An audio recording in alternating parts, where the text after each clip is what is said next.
Good evening. Welcome to Sooner Politics Weekend Report. I'm David Ben Rissickham. Glad you're joining us. We're back for page 4. Cannabis statutes are coming. This week, we're going to see some things happening in the legislature. Actually, on Wednesday is going to be a unique day. You see, the health department last summer finally came up with a basic set of emergency rules. These rules were needed because State Question 788, written by the people of Oklahoma, voted on and passed into law by the people of Oklahoma, had certain gaps in it. We knew they were there, and we knew that the legislature is going to eventually have to deal with it. But until the legislature could meet, the health department is empowered to set perimeters, rules, guidelines, workable structure within the statutory language of 788. Not allowed to go beyond it. As you know, if you're plugged in last summer, they did go way beyond it.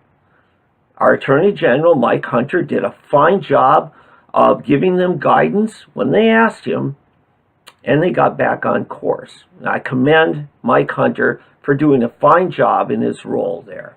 And so the health department has these emergency rules. The governor signed off on them, but they expire within a year.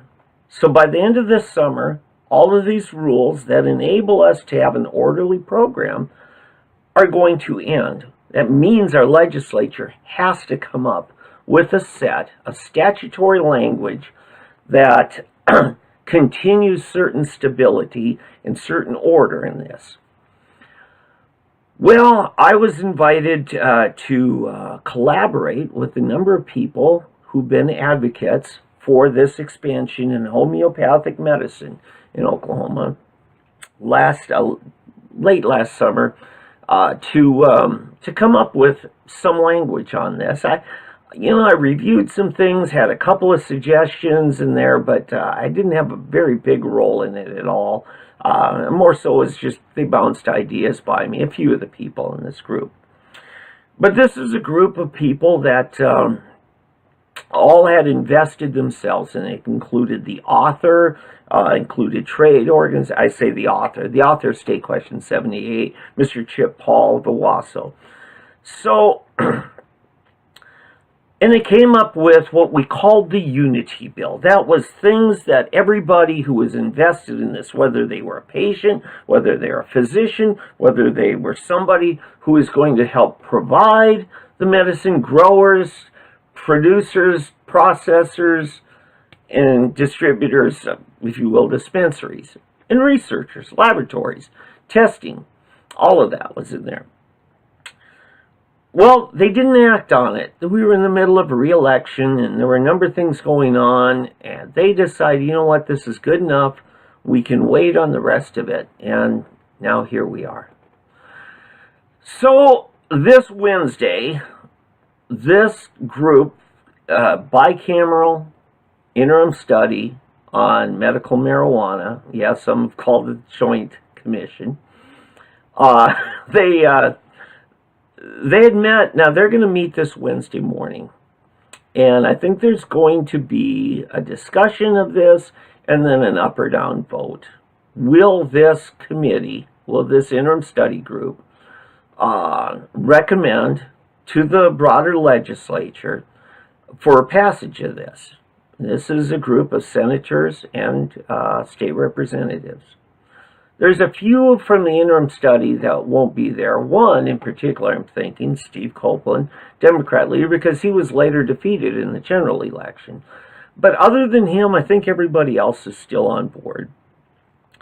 It's going to set some perimeters, and mostly it's going to continue the spirit of 788. And then once we pass that into law, there will still be other recommended bills that you see floating out there. Some are wanting a little more latitude for counties, to say how it's administered in their county. You're going to see some who want to put caps on how much a patient is allowed to buy, and asking for our health department to keep record of how much every person buys, which doesn't work because we're allowing home grow. We're allowing patients to grow their own medicine. Brilliant move, brilliant move. One of the best things about Oklahoma's law, instead of giving entitlements to people who are needy, we're giving empowerment to them to provide and grow their own medicine. I think it's a brilliant move, but one of the bills will eventually put in jeopardy whether or not people have the means to be self-sustaining and independent.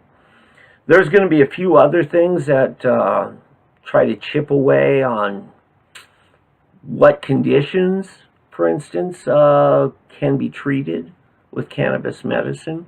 Some things that are going to say, where you can have a dispensary, a greenhouse, a processing lab. There's going to be, there's just a bunch of things. And I think the legislature will have to follow the regular rules and process in dealing with all those. But what we're going to do this Wednesday is begin the process of getting consensus on the core rules. What's happened since August 25th, the day this rolled out? Well, a whole lot of nothing surprising. Fact is, I think there's a lot of people who are against this, or maybe a little bit disappointed that it has been so orderly. I think there are a lot of people just waiting to point to whatever little hiccup there was and say, aha, see, this is more disorderly conduct. Oklahomans can't be trusted. We need to clamp down. We need prohibition. No, I think what we're seeing now is the emergence of a number of patients whose lives are getting better, their quality of life. They're learning to live better with their conditions, many of which really can't be cured, but the problems can be alleviated. If you've got a nausea issue, if you've got a chronic pain issue, if you've got fibromyalgia, if you've got post-traumatic stress, generalized anxiety, panic attacks, all these things, does it cure it? No. Does it make it easier for you to live with your symptoms while you're continuing to get therapy and learning coping skills? Absolutely. Absolutely. I'm one person that was absolutely a big fan of the drug war back in the 80s and 90s.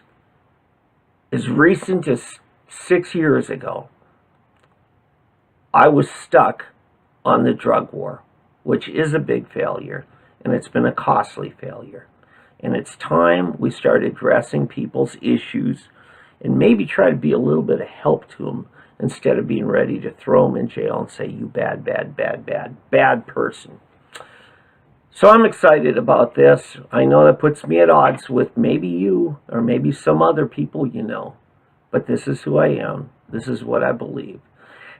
We'll be back with page 5 after this.